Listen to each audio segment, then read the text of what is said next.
गोपाळ, ए बाळा, अरे आंबा घालून शिरा केलाय तुझ्यासाठी. अगं तुला किती वेळाला सांगितलंय माझ्यासाठी लिमिटच्या बाहेर जाऊन करण्याची काहीच गरज नाहीये म्हणून. तुला कळत कसं नाही ग? मला माहितीये तुला शिरा आवडतो. मी इथे म्हणून खात नाहीस ना? मी गेल्यावर बरोबर खायचो. समोर एक माग एक तसं काही नसतं माझं. जे काय ते समोरासमोर. आणि हा, आजपासून आवडत नाही मला शिरा. तुझं राग पण ना, अजून राग गेला नाही ना तुझा? हे पण मला मान्य आहे, तुझ्या बाबांनी तुला मंदिरात नेण्याआधी सगळं काही सांगायला हवं होतं. माझ्यासाठी तो विषय तिथं संपला. खतम, क्लोज्ड. त्यामुळे तो विषय आणि हा शिरा दोघं इथं नकोय. अरे बाळा, असं अन्नाला नाही म्हणू नये. अगं कोणी सांगितलंय? दाखव मला, कुठं लिहिलंय हे? हे बघ, कोणी काही सांगितलं ना, मी डायरेक्ट त्याच्यावर विश्वास नाही ठेवत. शास्त्र काट्यावर तोलून ती गोष्ट सिद्ध झाली असेल तरच मी स्वीकारतो.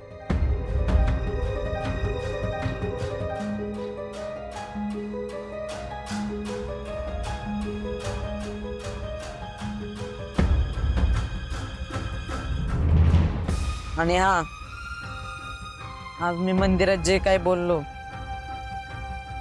त्यात तुझा अपमान व्हावा असं काही नव्हतं. माझी आई गेल्यानंतर बाबांनी ती जागा तुला दिली. बाबांना कोण सांगणार? माझ्या आईची जागा कोणीच नाही घेऊ शकत. माझा वाद बाबांचीच आहे. तू हे सगळं बोलतोयस हेच खूप आहे रे गोपाळ. तुला एक सांगू का, असंच शांतपणे तुझ्या बाबांशी तू बोलायला हवं. आणि मला असं वाटतं की ते मी आणि माझे बाबा बघून घेतो की तुला मध्ये पडण्याची गरज नाहीये.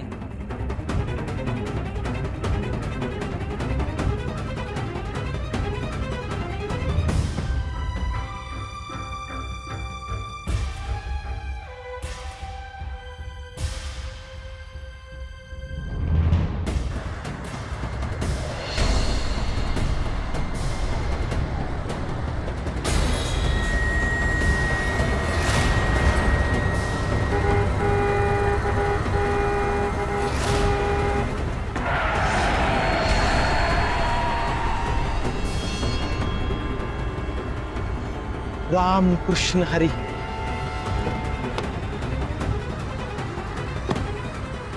हो महाराज, तुम्हाला काही लागलं नाही ना? अरे गणेश, तू का माझी माफी मागतोस? खरं तर चूक माझीच झाली.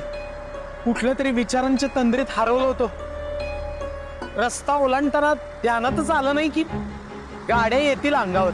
अहो, माझ्यामुळे तुमच्यासारख्या देव माणसाला काही झालं असतं तर? नसतं झालं.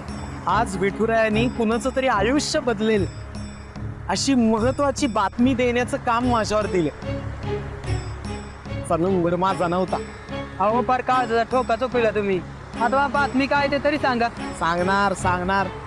अरे तुलाच काय, सगळ्या विठूच्या वाडीला सांगणार. पण आधी विठुरायाचं दर्शन तरी घेतो. चल येतो. रामकृष्ण. कृष्ण हरे. माझ्याकडे आज एवढी चांगली बातमी आहे, मला काही होणं शक्य नाही. रामकृष्ण.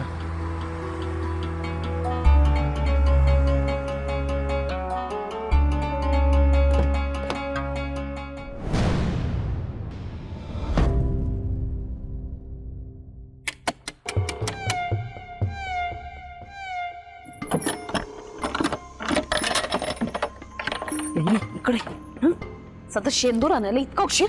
नाही, ते दुकानवाले काका उधार शेंदूर देत नव्हते. माझं नाव सांगायचं की? ते तुमचं नाव सांगून काही उपयोग नाही झाला. बघतेस त्याच्याकडं. ते म्हणले नाही देणार. मी निघालेच होते पण ते मला अजिबात तुझी गोष्ट ऐकायची नाहीये. चल जा, माझं काम झालंय. पण ते पैशाचं. आता मी काय पाहून जाते का? इथंच असणार आहे ना मी, देईन नंतर. चल जा. पण ते जा म्हणते ना.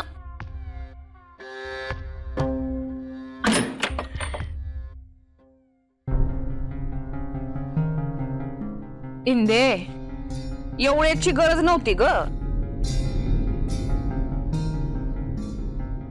चमचा बरच पुरे.